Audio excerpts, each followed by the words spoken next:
Hello everyone, it's MTG Angel. This is about the Spider-Man Secret Layers and what you could have done to not only predict which cards would have sold out, but to brace yourself for future drops and really have a game plan when you go into some of this. So, the Spider-Man Secret Layers, most of them have not sold out. And if you took a look at the Spider-Man estimated value for all the layers, you would have easily found that the Venom Secret Layers would sell out. Now, if you look at it, they had Damnation, which is about $15 to $18 in all other variants. Not to mention the fact that these are Venom or Secret Layer variants. And then there was also some other strong cards. I think the EV alone for just base singles totaled to be around $30. And expecting a bonus card with that, at least the non-foil for these Venom ones, were just a straight steal. And if you consider the fact that the inks looked really nice, I've seen several other similar style Secret Layers where it's the black and white do very well. You have stuff like Junji Ito. And I know he's a strong artist, I get it, his art's freaking beautiful. But besides the point, you could have counted up the EV and said, this is a strong chance for this selling out. And you could have not only just bought one, but you could have bought several. So that if you wanted to sell it or give it to a friend, you could have made the money back and you wouldn't be spending anything for your Secret Layers. Now I get it, some people, it's not their game, it's not their style to buy and resell stuff like Secret Layers.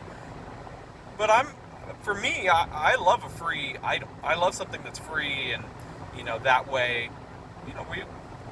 that way I'm not spending out of pocket money, or at least I can break even, or maybe even make a little bit of a profit for something that I wanted and enjoyed. Now, on top of that, you have online a lot of people just kind of both negative. Actually, I would say it's an overwhelming amount of negativity. And this is actually a really good opportunity for Secret Layers, because what's going to happen is scalpers aren't going to swoop in to pick some of this stuff up.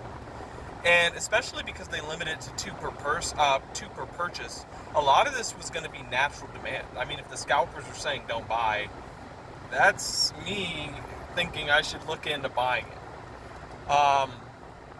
And another thing I notice when everyone's saying don't buy is when it hits low stock, you actually have a lot of time to kind of swoop in and plan and replot, come in. You could start the queue when it hits low stock and check out. And that's what happened for both of these Spider-Man Secret Layers. The low stock warning hit, and you were able to swoop in and pick these up. Pick up the foil versions. Pick up the non-foil versions. And that's exactly how I played it. I wanted some of these, and my first purchase was just the land and the inks and the colors for the Venom stuff. Everything else wasn't really enticing me, although I do believe those will eventually sell out. It just might take some extra time, and I wasn't really willing to go in on it. I liked the Lightning Greaves. It just wasn't something that was truly calling me at the time, so I didn't pick it up. Instead, I picked up what I really liked, which was all the Venom stuff. And I picked them up on foil. I did 2 orders of the colors and the inks, and I did 1 order of the lands. And then I waited. And then I saw a low stock warning, and I said, okay, that means they're going to sell out, especially because of the timing, and it just had that air to it. The queues were still going, but it was only like 2 minutes. So I picked up another bundle of both foils. And then the colors sold out. And I said, okay, that's a good sign. I can swing in and pick up some more of some of these other Secret Layers. So that's exactly what I did. I picked up some of the non-foils. And because, like I said, the non-foil, the EV is break even just from that. And we don't know the bonus card. Without the bonus, the non-foil EV is break even. So swung in, picked up some of those. We started seeing low stock warnings on all of them, and I announced to some of my private groups, and I said, hey, these are going to sell out. It's pretty much free money. And at this time of making the video right now, the lands are still low stock. That will sell out. Those will be whatever amount extra from the $60 price tag. Like it or not, they're probably going to be $80, $100 per secret layer. So that's looking like free money. Now, I'm not really going in on it. I've picked up enough from this secret layer drop. I've spent maybe about $1,000 in total, or approaching that, and I'm not really looking to go too crazy on the lands. But if I didn't have anything from the drop and I was looking for something or somewhere to put my money and to get a little quick flip, that's what I would buy. I'd buy those lands. I just wanted to make a quick comment because of all the negativity I see online. People don't seem to understand how secret layers are valued on the secondary market. They keep talking about the bad EV on some of these products, and admittedly, if you look on Scryfall and you count up the EV of some of these things, sure, it's only going to be totaling for like $10, $20, $30. But you're really going to value soul rings at $2? These almost all soul ring variants, anything that has any special art at all, and even stuff that's mass printed like soul rings from commander decks, these are not $2 cards. They're upwards of $5, $10, $20, $40, $50, sometimes more. So I don't like that. If you look online, you're going to see people counting up the price of just the base cards and going, this card that's been reprinted 50 or 100 times, that has an EV of $2. It's like, yes, but look how many times it's been reprinted and it's still a $2 card. That shows that it has strong demand, especially when it comes to some of these commander staples, and that shows that when you have a secret layer variant, people are going to want to pick it up to bling out their commander decks. So, and it's not just now. These secret layers have the tendency to retain a lot of value because over time, if I'm someone who's trying to build a commander deck, I'm going to look around, I'm going to see, let's say, impact tremors, and I'm going to see the secret layer variant, and say, I kind of like that art, and I'm going to pick it up. It's like that with the soul rings, it's going to be like that with Damnation, Dark Ritual, everything. And that's another thing. You look at the Venom secret layers, and you say, okay, let's do the math. And sure, Damnation's an $18 card. Sure, Dark Ritual's about a $4 or $5 card.